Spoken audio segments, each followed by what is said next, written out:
Voters हम front line पे लड़ेंगे, हम सामना करेंगे, हम लाठी खाएंगे, हम सब कुछ खाने को तैयार है। लेकिन इस तरीके से ठगी जो देश के साथ, देश की जनता के साथ 92.5% लोगों के साथ जो हो रहा है, चूना लगाया जा रहा है, वो नहीं होने दिया जाएगा। तो इसलिए, और हम आपका विरोध नहीं, आपको सपोर्ट ही करने आए हैं कि कहने से नहीं चलेगा, करना पड़ेगा। इसीलिए सुनिए, पहले सुनिए बात। आप कह रहे हो कि पेपर बैलेट से चुनाव होना चाहिए, कहने से हो जाएगा। हमने 2019 के अंदर एक सर्वे किया था, दिखाया था एक डेमो करके ईवीएम पे कि देखिए ईवीएम से कैसे वोट चोरी किए जाते हैं, कैसे जो विनिंग पार्टी होती है उसके सारे वोट जो लूजिंग पार्टी होती है, हार रही पार्टी, उसको चले जाते हैं। हम देख के चुप बैठे रहे, हम नहीं बोले, हम देखते रहे कि हम जीतते जीतते हार रहे हैं। हम देख रहे हैं कि यहाँ पे सामने पता चल रहा है गुंडागर्दी हो रही है। आप राजा जी ने अभी क्या बोल के बता दीजिए कि हम ठीक है, we are fine with voting machine, EVM के साथ हम फाइन है, तो हम दोबारा पूछेंगे भी नहीं आपको। हम जनता खुद अपने आप में इतना दमखम रखते हैं, मिशन सेफ कॉन्स्टिट्यूशन खुद बहुत कुछ कर लेगा। आपके सामने ही है, बार बार आप सबका बार यही सवाल है कि कांग्रेस के आगे क्यों, हम लोग क्यों आए हैं। तो बताओ ना, ऑपोजिशन पार्टी कौन है देश की?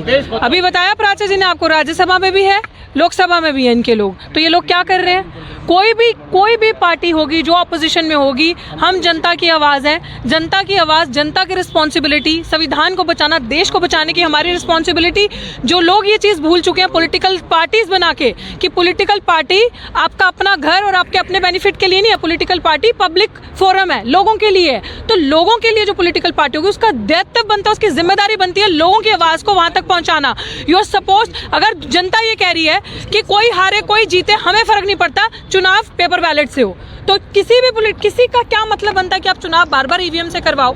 और आपने देखा होगा जब प्राचा जी का इलेक्शन होता तब भी आप लोग ये सवाल पूछे थे, अगर आप जीत जाते तो तब भी यही कहा था कि अगर जीतते तब भी हम अपना वापस करके ईवीएम के खिलाफ हम ऐसे ही खड़े होते। तो जब तक ईवीएम नहीं हटेगी तो हम लोग ऐसे ही सड़क पे आपको नजर आएंगे। पार्टी के कार्यकर्ता हैं, देखिए कार्यकर्ता होना, पार्टी इसके बाहर भी हम जाएंगे। एग्जैक्टली, हमने आपको, आप प्रेस कॉन्फ्रेंस में हमारी आए थे, हमने आपको तब भी कहा था हम हर उसमें जाएंगे, हर एक पॉलिटिकल पार्टीज के पास जाएंगे, हर पॉलिटिकल पार्टी के पास जाके डंके की चोट पे यही बात करें। इनका मेरा ख्याल से फर्ज है अपनी पॉलिटिकल पार्टी को मजबूत करने के लिए वहाँ के स्लीपर सेल्स को भी निकालना, मैं ये समझता हूँ। बिल्कुल, मेरा सबसे पहला फर्ज है संविधान को बचाना और उसके मुताबिक जो हुए है उस पर चलना। और आप मुझे ये बताएं मैं कैसे बर्दाश्त कर लूँ कि हर जगह हमें दलाल, गद्दार और स्लीपर सेल दिखे, हम देख के चुप रहे, हम देख के चुप बैठे रहे, हम नहीं बोले, हम देखते रहे कि हम जीतते जीतते हार रहे हैं। हम देख रहे हैं कि यहाँ पे सामने पता चल रहा है गुंडागर्दी हो रही है। आप सब जहाँ पे आपके चुनाव हो रहे हैं वहाँ पे पूरा पुलिस प्रशासन पे हर एक पे आपका कब्जा हो जाता है। वो जाकर अंदर देखो मशीनें चोरी कर रहा है, वोट को मैनेजमेंट कर रहा है, ईवीएम को मैनिपुलेट कर रहा है, और हम खड़े देखते रहे, हम नहीं बोले। इसलिए हम आज जगाने आए ऑपोजिशन पार्टी को कि अगर तुम डरते हो तो हम तुम्हें हमारा सपोर्ट चाहिए, जनता का, तो हम सपोर्ट कर रहे हैं। बाहर आओ, ऐसे नहीं चलेगा कि पॉलिटिकल पार्टी बनाई, एमएलए एमपी बने और अंदर बैठ गए, नहीं चलेगा।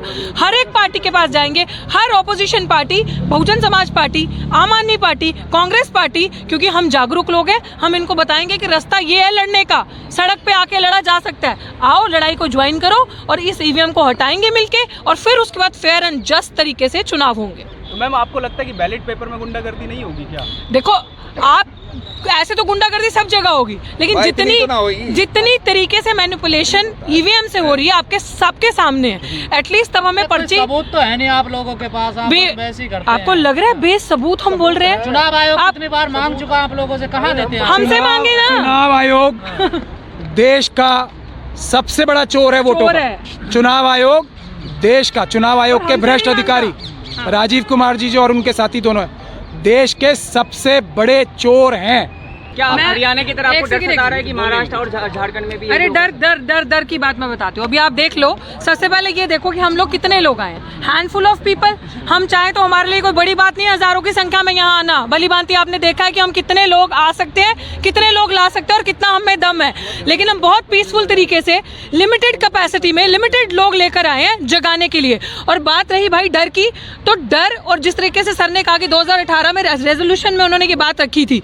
अब आप मुझे ये बात बताओ कि ईवीएम, आप कह रहे हो कि पेपर बैलेट से चुनाव होना चाहिए, कहने से हो जाएगा। हमने 2019 के अंदर एक सर्वे किया था, दिखाया था एक डेमो करके ईवीएम पे कि देखिए ईवीएम से कैसे वोट चोरी किए जाते हैं, कैसे जो विनिंग पार्टी होती है उसके सारे वोट जो लूजिंग पार्टी होती है, हार रही पार्टी, उसको चले जाते हैं। और जब ईवीएम को हमने स्ट्रांग रूम से बाहर लाके ओपन किया तो दिखा कि जो विनिंग पार्टी थी सारे के सारे वोट ट्रांसफर होके बीजेपी को चले गए। तो वो ट्वीट राहुल गांधी जी ने शेयर किया था। और अब कल तक तो चलो आपके पास पावर नहीं थी, आप लीडर ऑफ ऑपोजिशन नहीं थे, आज आप लीडर ऑफ ऑपोजिशन हो, आज आप ऑपोजिशन में बैठे हो, राज्यसभा में भी लोकसभा में भी आपकी जिम्मेदारी बनती है, आपका दायित्व बनता है। और हम आपका विरोध नहीं, आपको सपोर्ट ही करने आए हैं कि कहने से नहीं चलेगा, करना पड़ेगा। इसीलिए सुनिए पहले सुनिए बात। अभी जो हम थोड़े थोड़े नंबर्स में आपको दिख रहे हैं, एक डिसेंट वे में संवैधानिक तरीके से हम इनको जगाने के लिए आए, दरवाजा खटखटाने के लिए कि आ जाओ और ये बोल के बता दो, जैसे सर ने कहा, प्राचा जी ने अभी, क्या बोल के बता दीजिए कि हम ठीक है, we are fine with voting machine, EVM के साथ हम फाइन है। तो हम दोबारा पूछेंगे भी नहीं आपको, हम जनता खुद अपने आप में इतना दमखम रखते हैं, मिशन सेफ कॉन्स्टिट्यूशन खुद बहुत कुछ कर लेगा। सुनिए अब आज हम, आपकी बात सही है, पहले मैं बात कंप्लीट कर लूं। अगर आज किसी चीज को, किसी मेथड, किसी एक्सपेरिमेंट को आपने किया और बार बार आप फेल हो रहे हैं, आपके सामने दिख रहा है क्या हो रहा है, कैसे चोरी हो रही है, तो जनता की आवाज को सुनना पड़ेगा। इसके बाद ऐसे पहले छोटे छोटे प्रोटेस्ट, छोटे छोटे डेमोन्स्ट्रेशन, हर पार्टी के ऑफिस के बाहर की मीटिंग होगी, जैसे प्राचा सर ने भी बताया, सपा बसपा जिस भी पार्टी, इवन सर वो छोटी रीजनल पार्टीज भी अगर हैं, अगर इत्तेफाक से उनका ऑफिस दिल्ली में है, हर पार्टी के ऑफिस के बाहर जाकर ये किया जाएगा और साथ मांगा जाएगा कि आओ, we will be the torch bearers, हम फ्रंट लाइन पे लड़ेंगे, हम सामना करेंगे, हम लाठी खाएंगे, हम सब कुछ खाने को तैयार है। लेकिन इस तरीके से ठगी जो देश के साथ, देश की जनता के साथ, 92.5% लोगों के साथ जो हो रहा है, चूना लगाया जा रहा है, वो नहीं होने दिया जाएगा।